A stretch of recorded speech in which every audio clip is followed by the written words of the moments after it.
Warfare has shaped the destiny of nations, empires, and civilizations. From sharpened stone axes to hypersonic missiles, the art of war has evolved dramatically. But its core purpose remains the same: survival, dominance, and control. In this video, we take you on a journey through time to witness how military strategy, weaponry, and tactics have transformed across the ages. The earliest civilizations fought over land, water, and power using bronze-tipped spears, bows, and chariots. Warfare was personal, hand-to-hand, brutal, and often ritualized. Mesopotamia and Egypt. First organized armies. Chariots were early tanks. Greek warfare. Phalanx formation revolutionized infantry tactics. Rome. Discipline and logistics turned legions into a war machine. Weapons. Bronze to iron transition marked the Iron Age power shift. Tactics. Fortifications, sieges, and battlefield formations began evolving. Spanning 3,500 years from the early Egyptians to the end of the Roman Empire. Warriors of the world. The ancient warriors, 3000 BCE 500 CE, describes the armies that fought on battlefields as far-flung as Europe, North Africa, the Middle East, and Central Asia. The book shows how the tactics and technology of those armies changed as different cultures expanded and declined.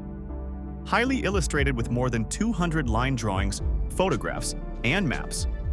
Warriors of the world. The ancient warrior. 3000 BCE 500 CE is an accessible introduction to ancient warfare for both the enthusiast and the general reader.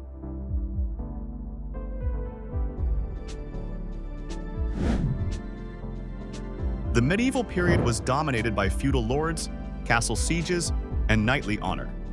But behind the chivalry was an age of gruesome hand-to-hand combat and strategic power plays. Castles and fortifications, central to defense. Siege engines like trebuchets were common. Knights in armor. Mounted warfare dominated Europe. Crusades.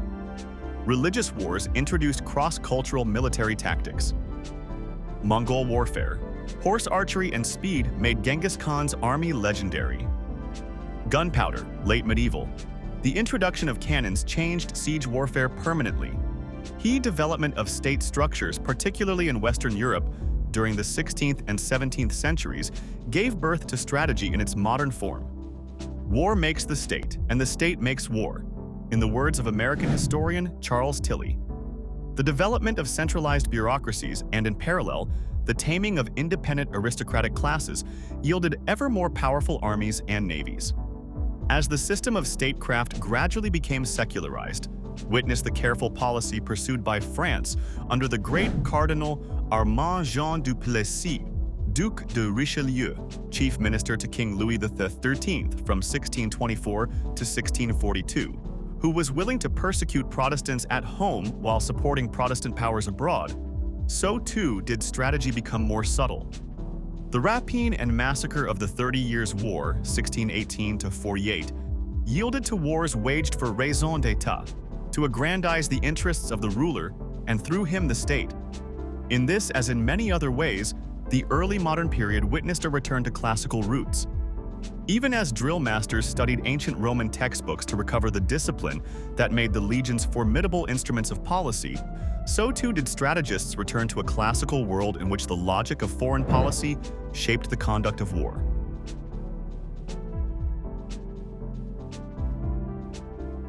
As gunpowder spread globally, it rendered medieval armor useless. Now, victory depended not just on steel, but on firepower, formations, and logistics. Matchlocks and flintlocks. Infantry firepower takes center stage. Naval warfare. Cannon-equipped ships battle for empire. Spain, Britain, and Portugal rise. Napoleon. Revolutionized warfare with speed, corps structure, and artillery.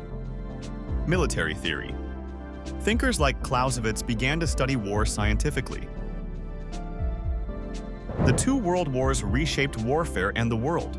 Technology outpaced human tactics, leading to catastrophic loss, but also innovation. Trench warfare, machine guns, tanks, chemical weapons. War of attrition and logistics. Blitzkrieg, speed and coordination using tanks, aircraft, and radios. Naval battles, aircraft carriers replace battleships. Strategic bombing, cities targeted. Nuclear age begins, Hiroshima and Nagasaki shift global power forever. The Germans learned this crucial, though subtle, lesson from World War I. The Allies, on the other hand, felt that their victory confirmed their methods, weapons, and leadership. And in the interwar period, the French and British armies were slow to introduce new weapons, methods, and doctrines. Consequently, in 1939, the British Army did not have a single armored division, and the French tanks were distributed in small packets throughout the infantry divisions. The Germans, by contrast, began to develop large tank formations on an effective basis after their rearmament program began in 1935.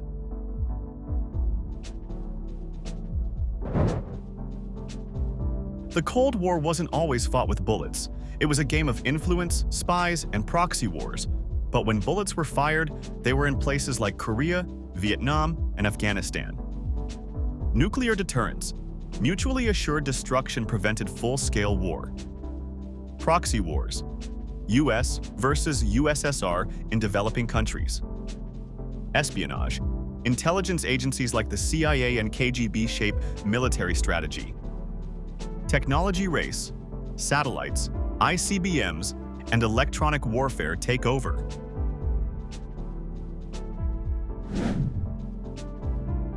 The battlefield of tomorrow may be fought in space, in cyberspace, or inside our own minds. Nations are investing in quantum tech, AI warfare, and even bioweapons. The only certainty in the future of war is change. War is changing, not tomorrow, not someday, but right now. From the ashes of traditional battlefields rise drones that think, soldiers enhanced by AI, and cyber weapons that can cripple nations without a single bullet being fired. The future of warfare isn't just about faster jets or deadlier bombs. It's about intelligence, automation, and dominance across land, sea, air, space, and cyberspace. Autonomous drones, hypersonic missiles, robotic infantry, and satellite-based laser weapons aren't science fiction. They're already in development and in some cases in use. Imagine wars fought in total silence, with decisions made in milliseconds by machines analyzing millions of data points. Nations are no longer just racing for firepower, they're racing for data, speed, and control. The battlefield of tomorrow is everywhere: your phone, your city, your sky. In this video, we'll explore the technologies that are rewriting the rules of conflict and what they mean for the future of global power, security, and survival. This is the future of warfare. From hand-carved swords to invisible viruses and killer algorithms, warfare has always adapted to the times. Understanding its evolution isn't just about history, it's about preparing for what's to come. If this deep dive into the history of warfare intrigued you, subscribe and join us as we explore how the past shapes our future.